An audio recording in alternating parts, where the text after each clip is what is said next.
sur les ondes, votre programme d'information et de décryptage de l'actualité nationale et internationale à la lumière de la parole de Dieu. Musique, talk show, agenda et Bible Games. Lumière sur les ondes, une heure d'analyse des problèmes sociopolitiques, religieux, culturels et économiques par l'éclairage des Saintes Écritures. Tous les vendredis 18h30, 19h30, retrouvez Franck Stéphane Mauvois et Charlie Bacody sur les ondes de Radio Bonne Nouvelle 99.6 FM. Lumière sur les ondes, le Christ s'invite au débat radiophonique. To give you everything we are. Jésus vient, nous avons besoin de toi. Alléluia.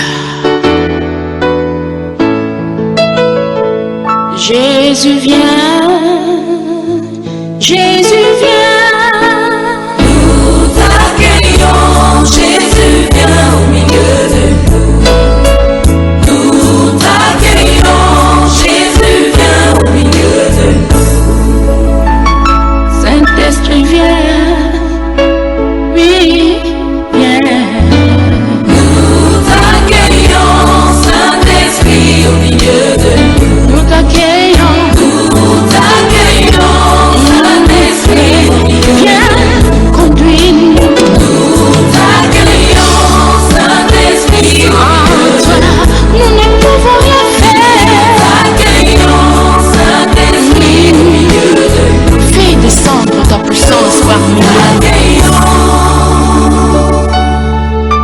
Comme une biche soupire après des courants d'eau, ainsi mon âme soupire après toi. Mesdames et messieurs, bonsoir. Vous écoutez la 99.6 FM Radio Bonne Nouvelle. Ce soir, dans le cadre de votre émission Lumière sur les ondes diffusées tous les vendredis soirs, entre 18h30 et 19h30, nous parlerons d'un fait, mieux d'un phénomène très fréquent dans notre société. Il s'agit de celui de la possession telle que vous entendez. De nombreuses personnes s'interrogent très souvent sur ce mystère, sur ce phénomène.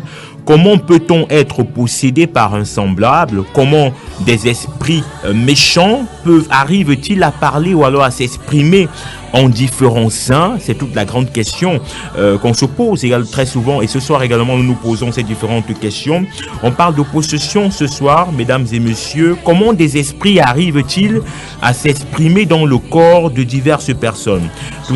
Toutes ces questions trouveront certainement des réponses tout au long de cette émission. Possession démoniaque dans le corps de Christ, est-ce possible? Possession démoniaque dans le corps de Christ, est-ce possible? Le chrétien peut-il être possédé? Peut-il être une habitation des démons ou au même titre qu'un non-chrétien? Est-ce qu'un chrétien peut-il autant être habité par des esprits méchants qu'un non-chrétien? Possession démoniaque dans le corps de Christ, est-ce que c'est possible? C'est la grande interrogation de ce soir. Cette émission qui est mise en onde et réalisée par Raoul Patrick. Je suis Franck Stéphane Mauvois à ce micro de présentation. Nous allons prendre une musique de mise en condition juste après la présentation du panel et nous commençons par l'Ifoko du ciel. Il chante « Je n'ai jamais vu un homme ». Bonsoir et bienvenue. C'est loué. Avec nos voix, Seigneur.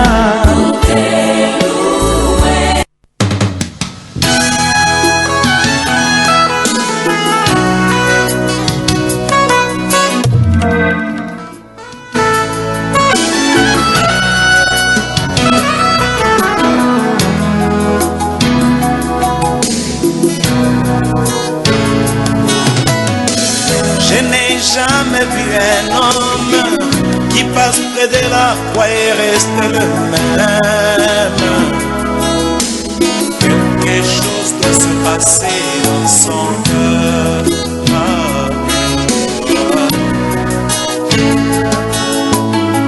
Je n'ai jamais vu un homme qui passe près de la croix et reste le même. Quelque chose doit se passer dans son cœur.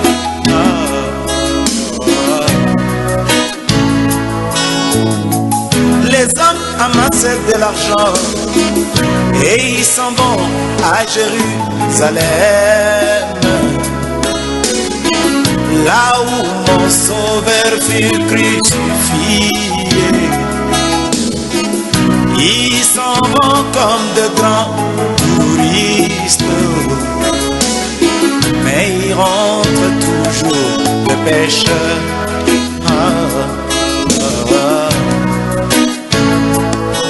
Moi, je n'ai jamais vu un homme qui passe près de la croix et reste le même. Quelque chose doit se passer dans son cœur.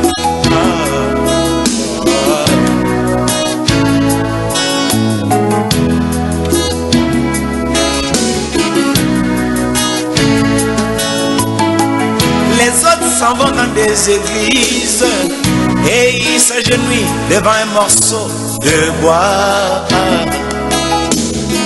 Et ils se représentent comme la croix de Jésus, mais ils rentrent toujours de pécheurs. Mais où est la croix? Moi, je n'ai jamais vu un homme qui passe près de la croix et reste le même.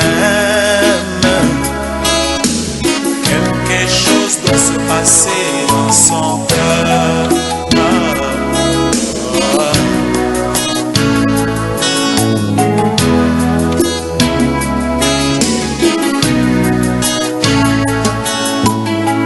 Les autres s'en vont dans des musées et ils peuvent bien attraper cette croix, mais ce n'est qu'une croix physique. Et où est celui qui pardonne? Et il rentre 3 fois des pécheurs, mais où est la croix? Retour dans ce studio de la 99.6. Mesdames et messieurs, bonsoir. Vous qui prenez l'écoute à présent, vous êtes connectés en 99.6 en modulation de fréquence. L'émission, c'est Lumière sur les ondes. Et ce soir, nous parlons d'un thème fort d'actualité. Nous parlons des possessions démoniaques et on s'interroge, est-ce que dans le corps de Christ, on peut retrouver des personnes qui sont possédées? Est-ce qu'un non-chrétien peut être possédé au même titre qu'un chrétien? Voilà la grande interrogation de ce soir. Et avec nos panélistes, nous allons essayer d'apporter des réponses à nos auditeurs nombreux qui nous écoutent ce soir. Bonsoir à vous, bonsoir Élie Bertrand Tchabda et bienvenue dans ce studio. Bonsoir Franck-Stéphane, bonsoir à tous les copanélistes, bonsoir à tous les fidèles auditeurs de Lumière sur les ondes en général et des radios Bonne Nouvelle en particulier ce soir. Je rappelle que vous êtes évangéliste, vous êtes un féru de la parole de Dieu et ce soir, on espère que nous allons avoir de l'eau qui coule de bonnes sources pour pouvoir donc désaltérer nos différents abreuvés et désaltérer nos différents auditeurs. De toute façon, toute question biblique doit avoir une réponse biblique. Merci Élie Bertrand Tchabda. À côté d'Élie Bertrand Tchabda, l'homme de Dieu, le pasteur, Georges Guillaume Medio, bonsoir. Bonsoir Franck-Stéphane, bonsoir copanélistes, bonsoir à tous les auditeurs et auditrices de la radio Bonne Nouvelle. Merci. Alors, on rappelle que vous venez tout droit de Yaoundé. Effectivement, je viens d'arriver sur tout droit de Yaoundé. Ce n'est pas facile de rouler sur l'axe lourd Yaoundé-Douala parce qu'il y a beaucoup de prévention, de différentes équipes. Oui. Et ça fait que le voyage n'est pas aisé pour le moment. Justement, c'est un thème qui vous tient à cœur. C'est pour cela que vous avez également effectuer le déplacement. Avec vous également, on entrera vraiment en profondeur sur ces questions, souvent d'ordre spirituel aussi. Et j'ai également à côté de vous, vraiment, j'ai préféré terminer par la dame qui est avec nous ce soir. Elle est médecin, docteur Kiki Essola. Bonsoir. Bonsoir. C'est un plaisir de vous avoir ce soir parce qu'on parle quand même d'un thème qui est, je vais dire, à la lisière entre le physique et le surnaturel. Donc, avoir l'avis d'un médecin ce soir sur ces questions qui sont souvent peut-être incomprises de ceux, entre guillemets, qui n'ont pas des yeux. Ce serait également intéressant de vous avoir ce soir et que l'avis du médecin puisse également primer dans ce studio. On rappelle aux auditeurs que l'émission porte sur les possessions démoniaques dans le corps de Christ. Est-ce possible? On parle des possessions démoniaques ce soir et on voudrait savoir si on peut retrouver des personnes qui sont possédées dans le corps de Christ. On verra également si hors du corps du Christ, cette activité a également le droit de citer. Alors, que signifie être possédé, Élie Bertrand Tchabda? Bon, bibliquement parlant, être possédé, ça veut dire que hormis quoi, parce que l'être humain en principe est considéré comme tridimensionnel, c'est-à-dire que c'est un être qui a un corps physique, une âme et un esprit, et son propre esprit. Donc être possédé, ça veut dire que c'est un être extérieur qui est externe à ces trois natures s'ils viennent habiter dans l'une des compartiments du corps. De façon simpliste, c'est cela. Alors, Georges Guillaume Dio, le pasteur, Élie Bertrand vous fait savoir que être possédé, c'est effectivement avoir une entité spirituelle qui vient habiter dans votre corps. Est-ce que c'est possible? Moi, je vous pose également la question. Est-ce que c'est possible d'avoir quelqu'un qui vient prendre autorité et possession de votre corps? Est-ce que c'est possible? Effectivement, c'est possible. Vous allez, nous parlons à la lumière des Saintes Écritures. Oui. C'est-à-dire, nous devons essayer de ressortir l'origine de la possession. Oui. L'origine de la possession vient après la chute de l'homme dans le jardin d'Éden, parce que quand tu lis Genèse chapitre 3, tu vois que l'homme avait un corps spirituel avant la chute. Il causait avec Dieu, marchait avec Dieu. Mais après la chute, Satan a hanté l'homme. Ça fait que deux hommes sont possédés comme Élie définissait tout à l'heure. Oui. Ça veut dire qu'un homme peut être possédé, et être possédé, ça veut dire que tu es habité par un esprit autre que ton esprit. Et je vais rajouter que l'être humain, la capacité de l'être humain, la capacité de l'esprit, ou bien la contenance de l'esprit est au point où on peut voir 6000 personnes d'autres extra qui viennent habiter dans ton corps, parce que dans le livre de Marc au chapitre 5, un démon des Garanésiens, où le Seigneur qui est allé dans le tombeau, on dit personne n'osait passer par là. On dit qu'il y avait une légion, et la légion, lorsqu'on fait la comptabilité, ça fait environ 6000 démons qui habitaient dans un être humain. Alors, l'évangéliste et le pasteur qui sont dans ce studio s'accordent ce soir à nous dire que quelqu'un peut être possédé. Ça veut dire qu'une personne vivante peut posséder une autre personne vivante. Là, on va tracer cas par cas, parce qu'il va falloir qu'on comprenne. Est-ce que sur le premier cas, on est d'abord d'accord? On est d'accord qu'il existe des possessions démoniaques. Oui. Et là, également, il faut définir les entités démoniaques et essayer de distinguer entre cela et la sorcellerie. C'est-à-dire que lorsqu'on parle des esprits désincarnés, puis les esprits humains qui sont projetés dans les corps humains, c'est autre chose, c'est autre domaine. Donc là, dans la définition de Nyon, c'était la définition des esprits qui sont déchus, c'est-à-dire que les anges déchus qui ont été chassés, qu'on a considéré comme les esprits impurs qui viennent habiter le corps. Alors, ce que moi je retiens, c'est que le pasteur, Georges Guillaume Medio, et l'évangéliste Élie Bertrand Tchabda sont d'accord sur le fait que la possession existe. Absolument. Voilà. Alors, je me tourne maintenant vers le médecin ce soir. Est-ce que sur le plan médical, sur le plan scientifique, est-ce que c'est possible, docteur Kiki Isola? Je dirais sur le plan scientifique, oui. Nous voyons les choses autrement. Oui, parce que chez nous, dans le domaine de la science, c'est d'abord l'entité physique et l'entité psychologique. Ok.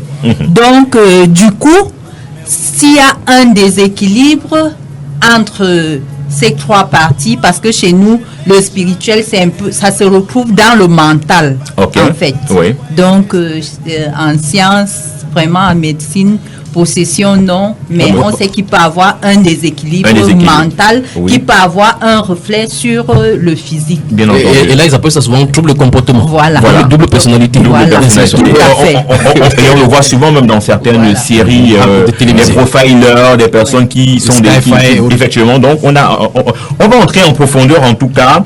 Et c'est déjà bien de vous avoir en studio des personnes qui sont là pour nous éclairer à la base des Saintes Écritures, et également le médecin qui est là sur le plan scientifique. On rappelle aux auditeurs qu'ils peuvent commencer donc à partir de 19h précises, ils pourront commencer à envoyer des questions, à poser des questions en appelant 243 07 56 32 243 07 56 32 ou le 699 49 37 90 699 49 37 90 par appel ou par SMS à partir de 19h précises. Prophète Georges Guillaume, je rappelle que vous avez également une casquette de prophète. C'est peut-être pour cela que je vais nager entre le pasteur et le prophète. Peut-être le pasteur pour des questions scripturaires et le prophète pour des questions qu'on ne peut pas facilement cerner. Alors, comment se manifeste la possession?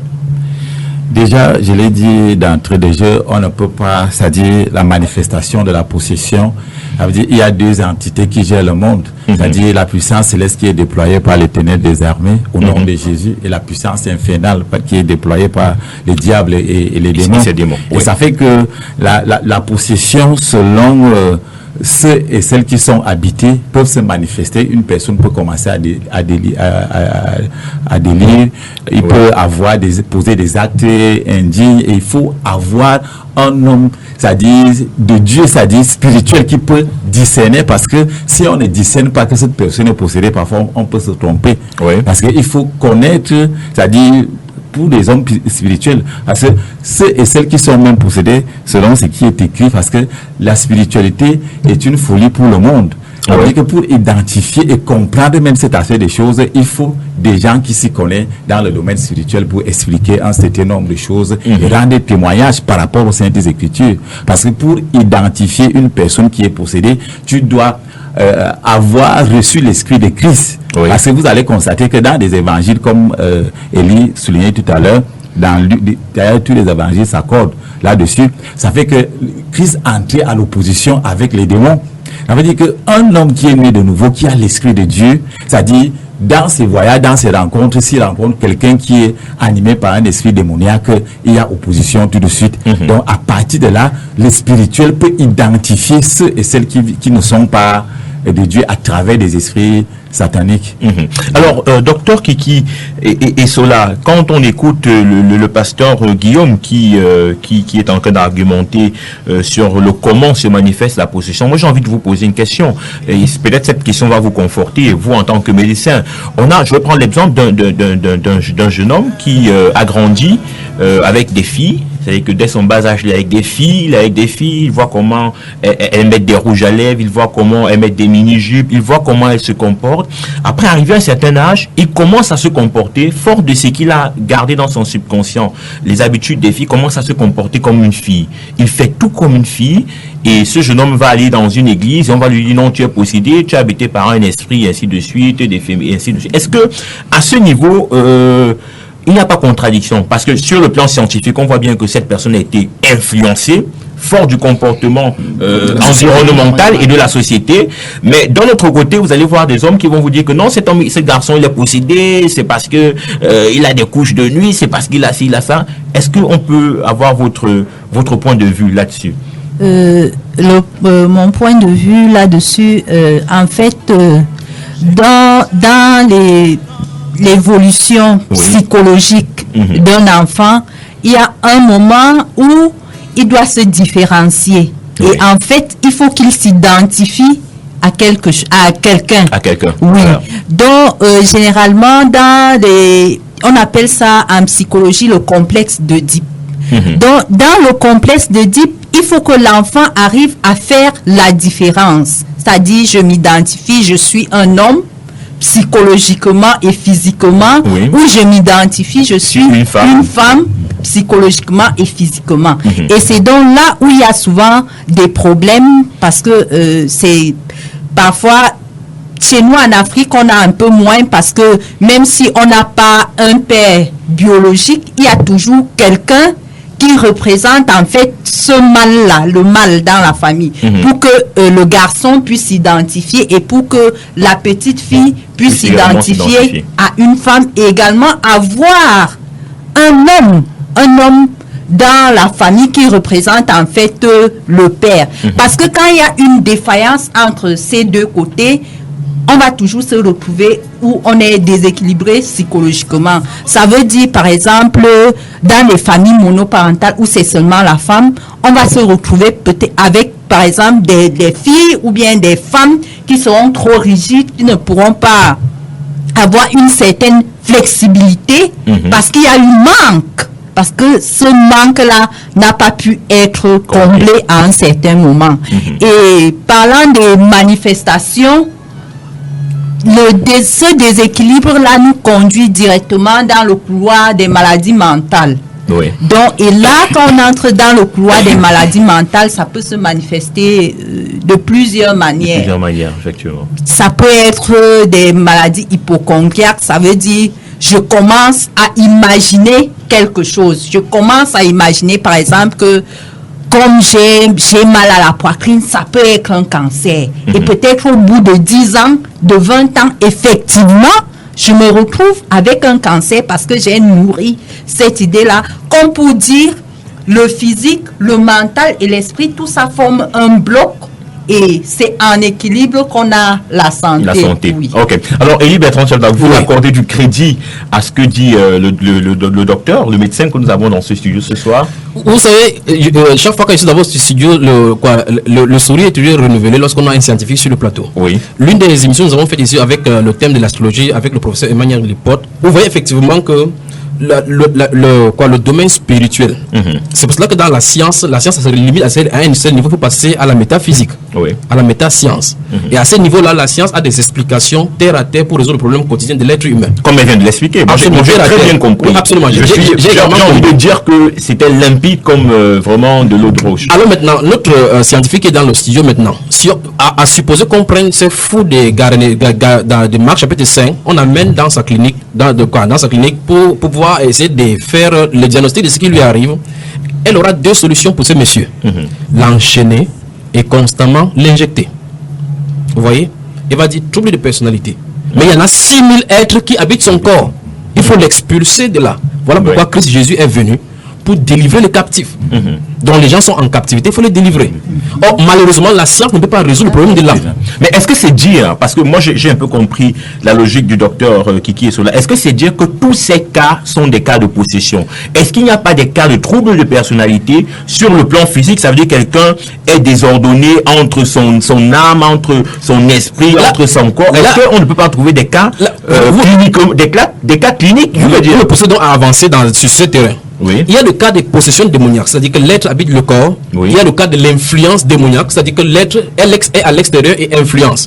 Est-ce à dire que toutes ces choses-là sont l'apanage de Lucifer, je veux dire? En fait, sur ce plan, permettez-moi de dire quelque chose qui risquerait d'être bizarre. Oui. Et même s'il dit, je le cite, des Saintes Écritures. Oui. La Bible dit dans 1 Jean chapitre 2 que n'aimez point le monde, ni les choses qui sont dans le monde. Si quelqu'un aime le monde, l'amour du point ne pointe à lui. Car tout ce qui existe dans le monde, la convoitise des yeux, l'orgueil de la vie, parce que tout à l'heure, il a parlé de quelqu'un a besoin de s'identifier au milieu du groupe. Oui. Alors, lorsque vous commencez à être identifié au milieu du groupe, prenons par exemple un enfant qui va grandir dans un quartier où il y a des groupes, on appelle le gang, où il commence à développer un style. Oui. Ce gang est influencé dès le départ, à son départ, par un esprit.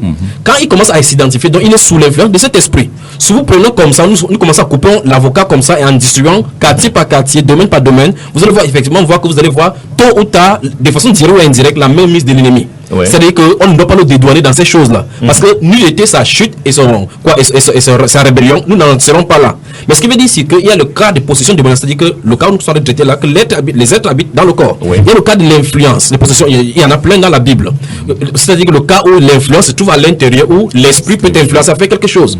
On voit par exemple aux États-Unis, c'est pignon sur les États-Unis, vous voyez un enfant à l'issue d'écoute d'un style de musique rock, prend les armes, tue ses parents, et puis se tue, et écrit qu'il a entendu, vous entrez dans sa chambre, vous voyez les CD des Black Sabbath, des rock en rock qu'il a écouté. Et vous écoutez ce rock là, vous entendez autour to hell, the last bed to hell, I will bring you to hell. Ces esprits là sont, et tous les chanteurs rock sans exception disent qu'ils sont canalisés par le démon pour écrire les chants. Alors vous avez pris un exemple quand même des personnes qui sur le plan de la société ne sont pas des miroirs, des personnes vers qui pour qui on aimerait faire la même chose. Mais moi je vais prendre quand même un cas, je vais citer des cas quand même, des modèles. On peut avoir des stars de la chanson chrétienne, on peut avoir des présidents de la République qui managent assez bien leurs États. On voit un petit enfant qui veut s'identifier à cette star parce qu'il se dit, oh, ce garçon ou alors cette fille chante tellement bien pour Dieu. Il commence à développer dans son mind, dans son esprit, des aptitudes pour pouvoir refléter cette personne. Ou alors ce petit garçon qui cherche à ressembler à ce leader, à ce président de la République, à ce manager chrétien. Est-ce qu'à ce niveau c'est mauvais, prophète Georges Guillaume? Est-ce qu'à ce niveau c'est mauvais? Ça c'est, on peut donner un commentaire dessus parce que c'est la vue extérieure des choses. Et nous parlons du spirituel. on peut chanter pour Dieu, mais on fait autre chose. On peut prêcher la parole, raison pour laquelle nous voyons à la télé comment Tibi Joshua délivre les pasteurs, délivre, parce que Christ même dans les Pourquoi évangiles, vous parlez seulement de Tibi Joshua? Non, c'est quelqu'un qui a la main de Dieu. Il faut donner ce Vous aurez pu parler d'Élie, de vous. Non, il m'a pas parlé à lui. On son cas à lui. C'est une parenthèse. Donc, on délivre par rapport à votre question. Parce qu'on délivre les enfants de Dieu là-bas, soi-disant. Là, il faut qu'on touche ces questions-là, de délivrer le pasteur et les enfants de Dieu. On arrive. Voilà. Donc, ça fait que je peux chanter, je peux prêcher la parole de Dieu. Si je ne suis pas dans la volonté de Dieu, le démon peut faire de moi ce qu'il veut. Ça ne veut pas dire que une personne qui me voit à l'extérieur, ça dit par la vue d'extérieur, ne doit pas m'imiter, peut m'imiter, mais ce qui m'anime peut aussi impacter sa vie. Et c'est ce qui fait que Jésus utilisait un langage dans les Écritures. Il parlait de l'hypocrisie, que ce peuple m'honore des lèvres, mais son corps est éloigné de moi. Ça veut dire que l'œuvre de Dieu, nous sommes là-dedans. Si on ne le fait pas dans la vérité, et vous allez aussi constater, il utilisait toujours en vérité, je vous le dis.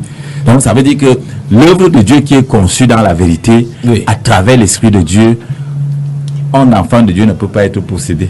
Alors, 699 49 37 90, 699 49 37 90, vous pouvez appeler ou envoyer des messages, ou au 243 07 56 32. Ah, le 243 07 n'est pas disponible ce soir, on a des problèmes de connexion. Alors, vous pouvez appeler et envoyer des messages au 699 49 37 90 uniquement. 699 49 37 90. Vous pouvez appeler, vous pouvez envoyer des messages. Le thème de ce soir, possession démoniaque dans le corps de Christ. Est-ce possible? Est-ce que c'est possible que dans le corps de Christ, on retrouve des personnes qui soient possédées? C'est la grande interrogation ce soir. Elie Bertrand Tchabda, vous me faites signe de la main. Je voulais ajouter de l'eau au moulin du professeur, du pasteur. Vous avez posé la question en citant le cas du président de la République, quelqu'un qui imiterait un chef d'entreprise qui fait bien son travail. Oui, soit un pasteur. Oui, un pasteur qui prêche bien, un enfant qui dit je vais ressembler à son moment. On va poser les cas. C'est selon les Écritures, puisque nous sommes dans la lumière sur les ondes. Allez-y. C'est pour cela que les saintes Écritures ont été données, parce que la Bible déclare que toute Écriture est inspirée de Dieu, utile pour corriger, instruire, enseigner, ainsi de suite. C'est l'Écriture qui doit enseigner. 2 Timothée 3. 2 Timothée chapitre 3, verset 16. Oui. Alors, dans Philippiens chapitre 3, verset 16 et 17 et suivant, l'apôtre Paul dit qu'on imite qu'on porte les regards vers ceux qui marchent d'après le modèle qu'on a vu en eux. Donc ça veut dire que eux, dans les Saintes Écritures, sont des modèles prévus. Et là, lui-même dit dans 1 Corinthiens chapitre 11, verset 1, il dit que soyez mes imitateurs comme je le suis moi-même de Christ. Donc on a déjà donné l'orientation pour celui qui veut marcher comme Dieu. Parce que sinon, vous serez sur l'influence, comme le prophète André dit, vous pouvez voir quelqu'un qui chante bien, mais vous ne connaissez pas l'état de son cœur. Mais là, les Saintes Écritures nous ont donné quelque chose, Mais par ricochet, et pour tacler un peu le pasteur Guillaume, il a dit que il a cité le prophète Joshua. Oui. Ça veut dire que sur la base de ce qu'il a vu, il peut s'identifier au prophète Joshua. C'est exactement ce que son indication dit que comme les Écritures nous ont donné déjà une lumière. Parce que vous avez dit tout à l'heure qu'un président de la République qui puisse faire quelque chose. Vous avez remarqué dans la Bible qu'on a eu des bonnes personnes qui ont pris de bonnes décisions, comme Pharaon à un moment donné a pris de bonnes décisions, sous l'influence de l'esprit démoniaque à un moment donné, et sous l'influence de l'autorité toute puissante du Seigneur Jésus. Et là vous voyez effectivement qu'à un moment donné, il est coordonné par Dieu, à un moment donné, il est coordonné par Satan totalement. Parce qu'un Nebuchadnezzar sera coordonné par Dieu, à un moment donné, il va ériger une statue pour adorer ces mêmes statues là. Vous voyez effectivement. Donc, ce style de personne, vous voyez Nebuchadnezzar en prenant des décisions, en voulant imiter Nebuchadnezzar, vous serez sous l'influence de l'esprit. Or, la Bible, les Saintes Écritures nous ont réglé maintenant de la manière chrétienne, parce que nous sommes dans le Nouveau Testament, la Nouvelle Alliance, un code de conduite. De marcher d'une façon irrépréhensible devant le Seigneur. Le but maintenant c'est de marcher de façon irrépréhensible. Et pour marcher de façon irrépréhensible, Dieu a donné son esprit qui nous conduit dans la vérité. C'est l'esprit de vérité donc que nous devons suivre et qui doit nous conduire jusqu'à bon port. Cet esprit-là que Dieu nous a donné comme les arts de l'esprit, c'est-à-dire que c'est le témoignage qui viendra nous chercher. Et si quelqu'un sort hors de ce code de conduite-là, il est totalement à côté de la plaque. Même si vous faites ce qui est bien, même si vous faites ce qui est bien, ce n'est pas le fait d'être dans l'humanisme, dans l'humanité, trouver le solution dans l'humain qui est le problème. Parce que ça, Satan le fait bien. Dans la civilisation qu'on a eue avant même les Juifs, il a fait de bonnes choses qui ont développé pour l'humanité. Là n'est pas le problème. Là n'est pas de trouver la bonté, les bonnes choses, les solutions pour le problème humain. Le système d'irrigation qu'on a fait en Égypte pour découvrir, c'était bien. Le système de santé, c'était bien. Les découvertes scientifiques, c'était bien pour l'humanité. Mais là n'est pas le sommet ou bien le but pour Dieu.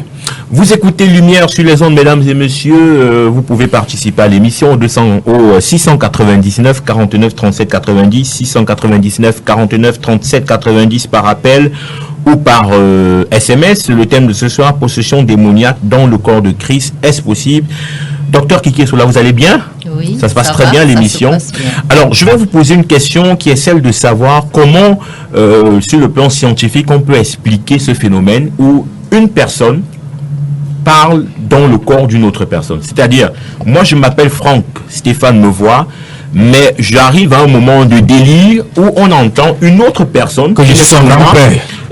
Vous êtes habitué de cela. Absolument. Vous allez certainement nous expliquer ça tout à l'heure. Alors, une autre personne qui parle en moi je suis là, mais c'est une personne qui parle. Est-ce que sur le plan scientifique, il y a un nom, est-ce qu'il y a une explication? Comment est-ce que... Sur le plan scientifique, on parle de double personnalité. Double personnalité, oui. Double personnalité qui peut se manifester de plusieurs façons. Ça peut être une maladie hypocondriaque, ça peut être la paranoïa, où vous allez commencer à déclarer des choses, peut-être à vouloir vous suicider, à vouloir poignarder des gens. Et par exemple, si vous arrivez à passer à l'acte, peut-être 30 minutes après, quand on vous pose la question, mais vous avez poignardé tel, vous dites ce n'est pas moi, c'est plutôt vous donnez un nom, c'est lui qui m'a envoyé faire ça. Oui. Alors que c'est vous, sur le plan scientifique. Alors sur le plan scientifique, c'est vous. Je reste avec vous parce que on a fait un peu quand même des études en philosophie, on parlait du moi, on parlait du ça,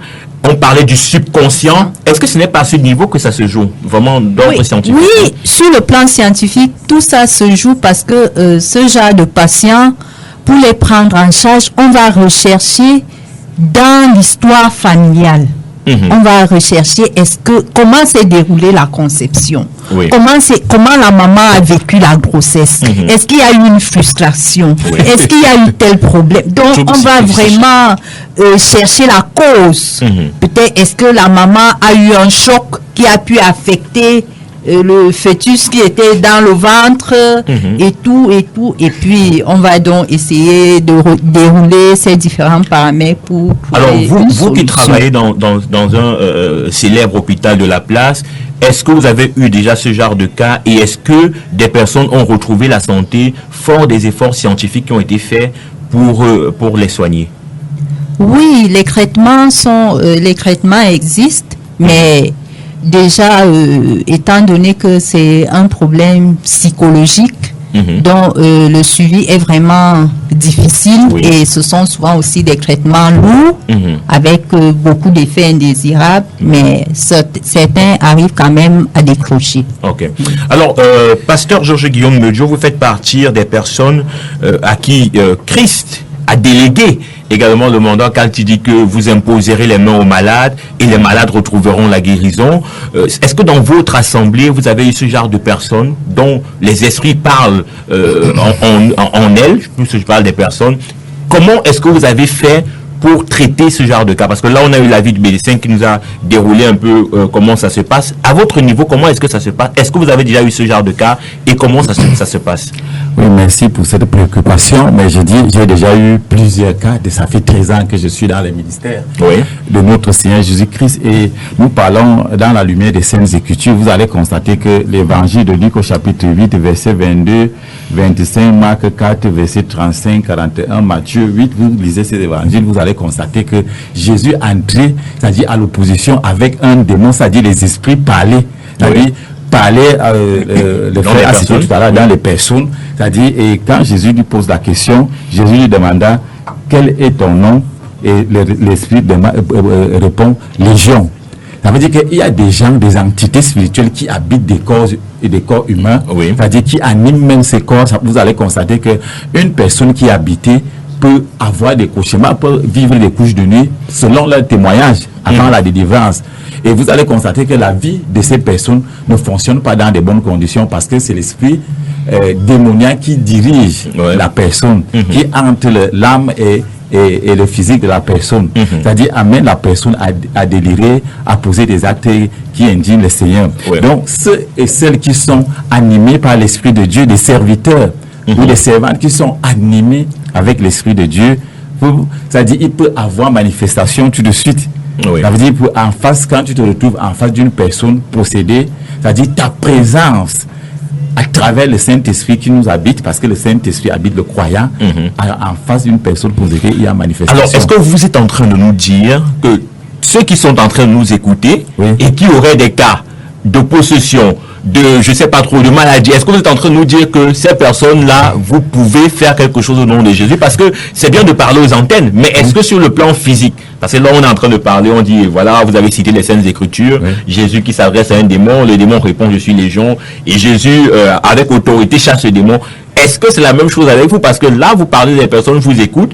Est-ce que c'est ce que vous faites au nom de Jésus? Je ne suis pas serviteur de Dieu par le hasard. D'ailleurs, le hasard n'existe pas. Oui. Donc, je suis serviteur pour la gloire de Dieu au nom de Jésus. C'est Jésus qui, vous allez constater, même quand Jésus envoie les disciples en mission, il dit, Matthieu chapitre 10, tous les chapitres, d'ailleurs, tous les évangiles s'accordent dans ce dossier. C'est-à-dire, il donne le pouvoir aux apôtres de chasser les démons, guérir les malades. Vous avez reçu gratuitement, donné gratuitement. Donc, un pasteur qui est dans les Saintes Écritures, qui croit au nom de Jésus, c'est-à-dire après la repentance, dans sa mission, qui vit dans la volonté de Dieu, il a l'autorité, la même casquette que le Seigneur Jésus-Christ. Et Bertrand Tchada, vous avez également cette casquette? Question posée. Absolument. Alors, est-ce à dire que tout le monde peut se lever et chasser les démons? Non, si tout le monde veut se lever, c'est tout le monde dans Actes chapitre 19, verset 13, comme les 7 fils d'Esceva. Il y a des gens qui sont mandatés. Et si tu es disciple du Seigneur Jésus-Christ et que tu es appelé à ces tâches-là, parce que même dans le ministère, tout le monde n'est pas appelé à ces tâches-là. Il dit que d'autres sont appelés aux tâches de telles choses, d'autres miracles, d'autres guérisons, ainsi de suite. Alors, par rapport à la question que vous m'avez posée avant que je ne vous relance, la Bible dit que nous avons la capacité, mais le Saint-Esprit a sa volonté. Lorsque le Seigneur Jésus-Christ était sur place, je prends un exemple dans le livre des Jean au chapitre 5, à côté de la piscine de Bethesda, la Bible déclare qu'il y avait des malades en grand nombre. Jésus-Christ, notre Seigneur, qui est le grand médecin, le grand guérisseur, qui a créé et qui est venu au milieu de l'humanité, il a passé au milieu des malades, il a trouvé un homme qui était alité depuis près de 38 ans, il a dit, veux-tu être guéri? Après la guérison de cet homme, il a faufilé au milieu des malades, il est encore parti. Ça, quand je lis ces passages, ça me dépasse.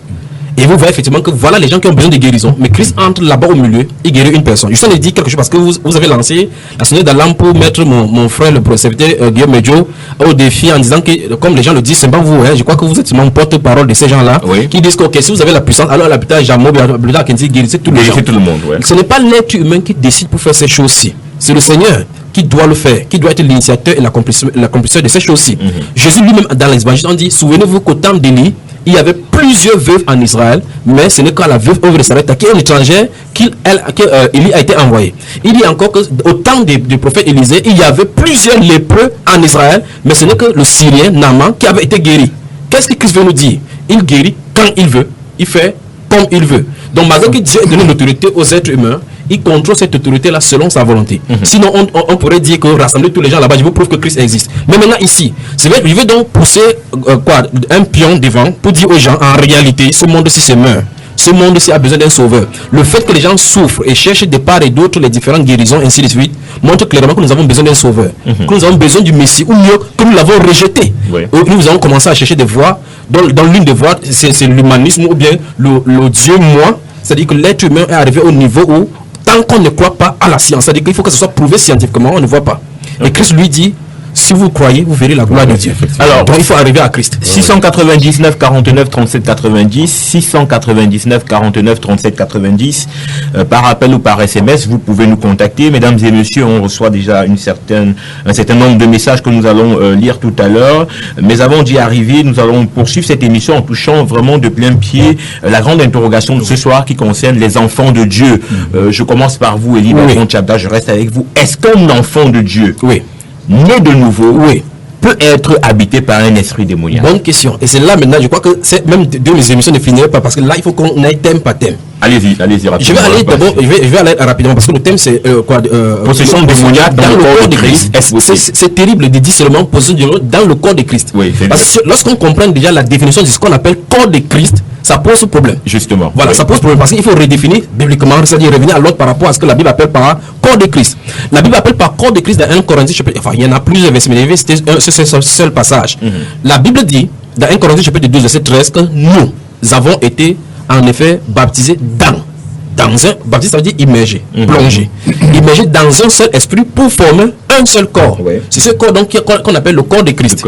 Mais le vrai problème maintenant, c'est que le vrai problème avec cette définition, c'est que malgré cette définition biblique, on trouve une autre définition extra biblique aujourd'hui d'une notion de corps de Christ qui est extra biblique. Et par conséquent, ces personnes qui se trouvent dans cette autre définition extra-biblique se trouvent possédées, on confond avec le corps de Christ de la Bible.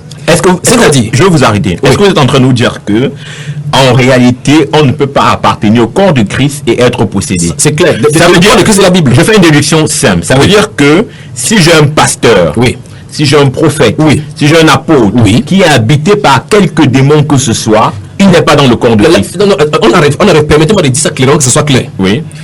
Dès le départ, tous ceux que vous avez cités, le titre importe peu pour Satan, parce qu'il en a des titres tellement. Dès le départ, son départ a été la chute. Dès le départ. Il n'était pas là-dedans. C'est terrible. Parce qu'on ne peut pas avoir une règle dans les Écritures qui dit cela. Parce que celui qui est né de nouveau, c'est quelqu'un qui est scellé du Saint-Esprit. La Bible déclare que ne savez-vous pas que vous êtes le temple de Dieu et que l'Esprit de Dieu habite en vous. Le Saint-Esprit ne viendra jamais habiter dans le corps de quelqu'un qui est possédé. Parce qu'il faut avoir un nettoyage. Si vous prenez l'image dans l'Ancien Testament, vous allez voir effectivement, si vous lisez le livre d'Ézéchiel, Ézéchiel chapitre 8 et chapitre 9, l'image du culte du temple, dans l'idolâtrie qui s'est passée dans le temple de Jérusalem, où le prophète Ézéchiel sera pris en esprit pour qu'il voit en abomination ce qui se passait là-bas. On va voir les grands prêtres, les grands conducteurs qui, dans le temple de Dieu, invoquaient Tammuz, invoquaient telle autre chose, et les figures qui étaient inscrites au mur, mais on invoquait en pleine journée l'Éternel des armées, mais ce sont des possessions démoniaques qui étaient là-bas. Il fallait que Dieu amène Ézéchiel en esprit pour qu'il voit effectivement que ce sont les idoles qui y sont là maintenant. Mais maintenant, l'aspect qui veut prendre dans l'enseignement, c'est que on dit que ces choses-là fait que la gloire de Dieu quitte ces lieux, que la présence de Dieu quitte ces lieux. Ça, c'est l'Ancien Testament. Maintenant, quand le Saint-Esprit vient dans le corps, c'est pour rester. Le Saint-Esprit ne vient pas pour partir. Alors, pasteur Georges Guillaume, vous étiez en train d'attester effectivement les propos d'Élie Bertrand Tchabda, c'est-à-dire que, quelque sorte, vous êtes un peu d'accord. Est-ce qu'on ne retrouve pas des enfants de Dieu qui sont possédés? Moi, je m'interroge. Moi, je pense que les enfants de Dieu ne peuvent pas être possédés sur le fait que la conversation de Jésus avec Nicodème dans Jean chapitre 3, à partir du verset, il dit ce qui est né de la chair est chair, ce qui est né de l'esprit est esprit. Les enfants de Dieu naissent de l'esprit de Dieu. Quand tu es né de l'esprit de Dieu, la possession ne peut pas t'atteindre. C'est un changement de vie. C'est un nouveau comportement. Nous devons servir dans les principes de Christ que dans la parole de Dieu. Et vous savez, nous avons tellement des indicateurs dans la parole de Dieu. Par exemple, la Bible nous montre dans le livre de Galates les fruits des défis. Ça veut dire que je suis devenu un enfant de Dieu. Qu'est-ce que je dois faire? Parce que c'est ça le problème. Et vous allez constater que le ministère terrestre de notre Seigneur Jésus-Christ était basé sur l'enseignement de la parole de Dieu, sur la repentance des péchés. Et il ne passait pas un temps sans parler du péché. Et après le péché, c'est là où il faisait des guérisons et des miracles. Il guérissait toutes les infirmités et dépossédait ceux qui étaient possédés. Alors moi, donc ça fait que si je suis devenu enfant de Dieu, né de nouveau, l'Esprit de Dieu habite à moi. Comme l'Esprit de Dieu habite à moi, j'entre à l'opposition avec tout n'importe quel esprit démoniaque. Alors, les deux, un peu comme au départ, le pasteur et l'évangéliste s'accordent. C'est-à-dire que si quelqu'un qui est dans le corps de Christ, ou alors qui dit être dans le corps de Christ, c'est le mot là. Qui dit diplôme aux gens, imposer les mains aux gens, puis vient 10 ans après et écrit dans son témoignage que c'est 10 ans après qu'il a rencontré le Seigneur. Je pose la question, comment est-il devenu apôtre? C'est pour ça qu'il dit, si il est possédé, dès le départ, il y a des questions sur le départ. Parce que le départ, c'est la nouvelle naissance. On va avancer sur la nouvelle naissance. Ce sont vos propos. J'espère que demain, je ne rencontrerai pas un Élie Bertrand qui est possédé ou un Georges Guillaume qui soit possédé, parce que je vais vous rappeler que vous n'étiez pas dans le corps de Christ. Absolument. Alors que vous avez fait 10 ans d'émission sur Radio Bonne Nouvelle pour évangéliser et pour... Oui, allez-y, je vous en prie. Permettez-moi parce que vous avez touché un thème qui est excellent. Il faut qu'on entre en profondeur. J'ai parlé tout à l'heure de la définition du corps de Christ biblique et de la définition moderne que nous avons du corps de Christ où tout le monde dit je suis chrétien. Vous voyez, le fait qu'on est influencé, on dit par exemple que la France est chrétienne, les États-Unis sont chrétiennes. Il n'y a pas une nation chrétienne. Le christianisme, c'est une affaire de relation avec le Seigneur. Ce n'est pas une affaire de collégialité, ce n'est pas une affaire de groupe. Il n'y a pas un groupe chrétien, un groupe de chants chrétiens, un groupe de musiciens chrétiens. Il n'y en a pas. C'est une affaire d'intimité avec le Seigneur. C'est la relation, la réconciliation que Christ est venu faire avec des personnes. C'est un ensemble donc des relations avec Dieu d'une personne, deux personnes, trois choses qui fait l'état, c'est que nous tous nous formons le même corps. Si vous n'avez pas l'Esprit de Dieu, la Bible dit, vous ne lui appartenez pas, malgré que vous avez invoqué son nom. Lis la Bible de Jérémie jusqu'à n'importe quoi. Dieu a donné ça dans le monde pour que tout le monde puisse lire. Mais il faut la relation. Alors, docteur Kiki et Sola, vous êtes entouré par... deux théologiens. Non, je ne suis pas théologien. Je suis pas théologien. Je suis frère en Christ. C'est donc pour vous taquiner. Vous savez que ce mot allait vous faire mal. Vous êtes entouré par deux personnes qui sont habitées par l'Esprit de Dieu. Ce sont des pasteurs, ce sont des hommes de Dieu qui sont en train de nous dire dans ce studio que il n'y a que le Seigneur Jésus-Christ, il n'y a que la foi. Vous, en tant que médecin, vous nous dites qu'il y a aussi la science. La question que je vais vous poser, est-ce que face à un cas de trouble de personnalité, face à un cas de double personnalité, est-ce que vous, de manière personnelle, vous êtes souvent référé à Dieu? Est-ce que vous avez souvent mis la science de côté pour vous référer à Dieu? Est-ce que vous avez souvent fait une combinaison des deux, c'est-à-dire que vous pratiquez le protocole que la science recommande, mais dans l'intimité, vous priez aussi? Dites-moi, je vous sais chrétienne, c'est pour cela que je vous pose la question. Vous êtes certes médecin, mais vous êtes chrétienne. Alors, je vais vous poser la question, est-ce que c'est toujours le protocole scientifique qui est appliqué, ou alors parfois c'est la foi? Expliquez-nous. Moi, mon avis, je pense que en toute chose, il faut avoir la foi. Oui. Et même en science, peut-être on ne l'appelle pas foi, je sais pas, peut-être il a un autre nom, mais il faut avoir la foi. Parce que, par exemple, quand tu as un malade immunodéprimé et que tu lui dis, il faut bien prendre ton traitement, faut pas sauter les heures parce que, et il faut avoir le moral. Quand vous lui dites, il faut avoir le moral, il faut avoir la foi. Ouais. Parce que même j'aurais bien pu prendre les médicaments physiquement, mais si je ne mets pas que je serai guéri par ces médicaments, je n'aurai pas la réponse escomptée. Justement. Je n'aurai pas la réponse escomptée. Alors, ça veut dire que vous, de temps en temps, vous référez à Dieu, si j'ai bien compris. Bien sûr. Bon, mais moi, en tant que médecin et en tant que chrétienne, parfois, je dis à mes malades, face à votre situation, il faut prier. La science fait ce qu'elle a à faire, mais vous également, vous priez, mais prenez vos médicaments. Priez, mais prenez vos médicaments.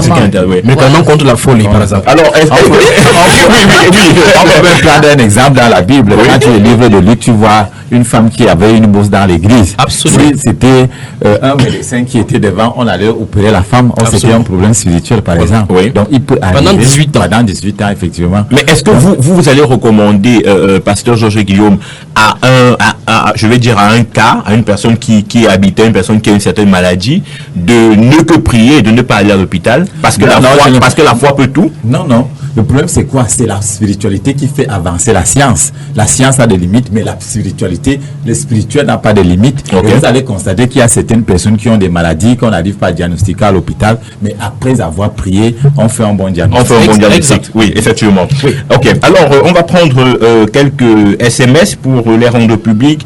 Des SMS et également des questions qui nous sont posées ce soir. Voilà, on a quelques SMS qui sont arrivés. Je vais procéder à la lecture. La science est limitée et ne peut pas guérir radicalement. Elle est le début de solution pour le cas de possession, mais le nom de Jésus a affranchi réellement. Jean 8, verset 36, c'est une contribution. Un autre message qui arrive là. Bonsoir à vous en studio. Acceptez déjà qu'un chrétien soit malade, c'est anormal, encore moins une possession démoniaque. Un jour, un de mes frères a posé la question de savoir si le moustique pouvait piquer Jésus. Pour lui, c'était une chose impossible. Il en est de même. Le Saint-Esprit ne peut pas cohabiter avec un autre esprit, car les ténèbres ne marchent pas avec la lumière. Pour que cela arrive, il faudrait être non-croyant. Pour quelqu'un qui vit le christianisme, cela ne pourrait arriver. Ici, j'appelle non-croyant quelqu'un qui a une double vie. Un enfant de Dieu, c'est celui qui vit le christianisme. La Bible dit que celui qui est né de Dieu ne pêche pas. Merci pour la contribution. Le message n'est malheureusement pas signé. Un autre message, bonsoir à tout le panel. Par rapport au sujet, moi je crois qu'un véritable chrétien ne peut être possédé par un mauvais esprit. Mais la nouvelle naissance, la Bible dit que nous sommes revêtus par l'Esprit de Christ qui est la lumière. D'autant plus qu'on se demanderait la lumière et les ténèbres cohabitent-ils ensemble. Le message est signé de Gester de Bonamoussadi. On va prendre ce dernier SMS. Shalom à vous en studio. J'aimerais savoir s'il y a une différence entre être possédé et être maudit.